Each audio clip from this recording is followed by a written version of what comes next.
Hey traders, welcome back to the channel. Good evening to all.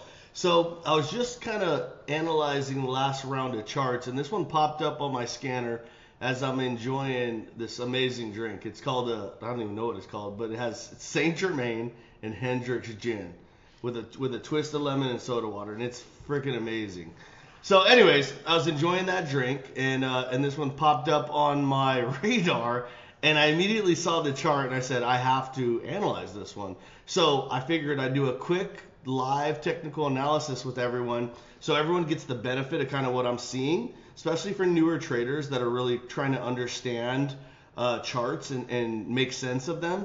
So we're going to do some live TA. So here we go. So first thing I see is this massive downtrending line. Now this could be connected a couple different ways.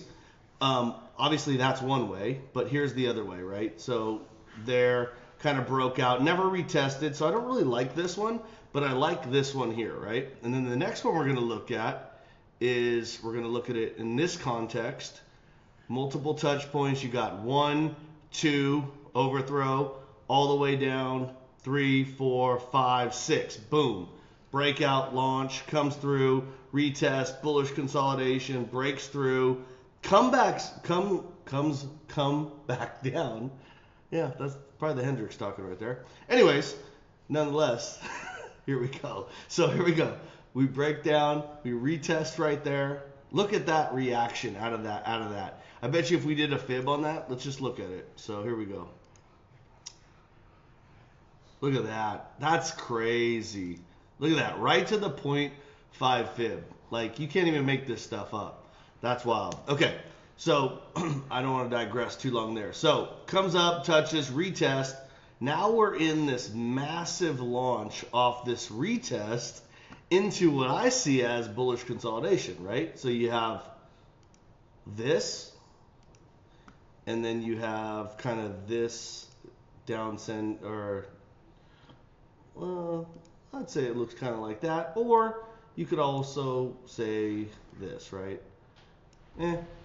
Either way, bull flag, right? So you got this launch here, vertical flagpole, consolidation under it, boom, here we are.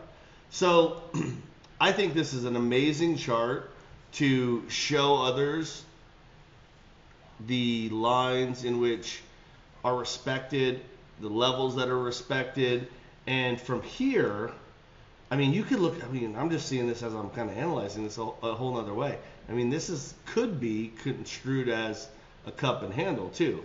So, I mean, you got a bullish setup here on your hands, ladies and gentlemen. So if this breaks out, because this technically could be looked at as slightly a descending wedge, right?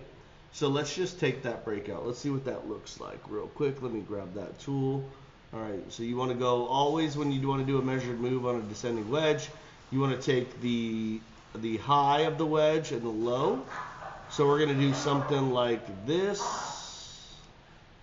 and we're going to then drag this up. Depending on the breakout, where that stands, it could be here. I mean, you have a $29 price target, which aligns, look at that, wild, crazy, with that pivot top high. I mean, how does it get better than that? Like, look at that. That's wild. So, needless to say, I think this is a bullish setup. I think it has a lot of opportunity. Ways to play it. Let me take some of this off. Ways to play it is kind of like I always do on speculative charts like this, where I'm not really sure, but I love the setup. Something like this, I would probably, go in with a 0.05% position, 0.5% position, under 1% of my total portfolio, and I would look to dollar cost average. If I'm confident in my read and how I'm analyzing the chart, which I am on this one. I haven't even looked at any of the fundamentals, but again, it doesn't really matter because you're playing technicals. So again, for me, I'm probably going to go in on this as a 0.05 position, so that's 0.5%. And then I would obviously be prepared for a retrace down to the bottom of the channel. I'd buy there. Probably this would be my level here. That would be a fantastic level if it came into that level there.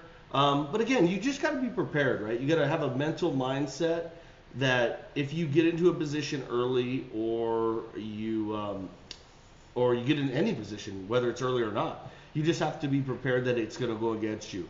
And then you have to ultimately set up the levels at which you're prepared to dollar cost average, because at the end of the day on swing trades, dollar cost averaging is everything. If you're not dollar cost averaging, you're losing. I guarantee that. You cannot be good enough to not dollar cost average, right? So I go into every position thinking I'm going to lose, knowing that I have to dollar cost average so that I can keep my price average close to the current price, so that when it moves into a 10% profit, I take the win. I take it off the table.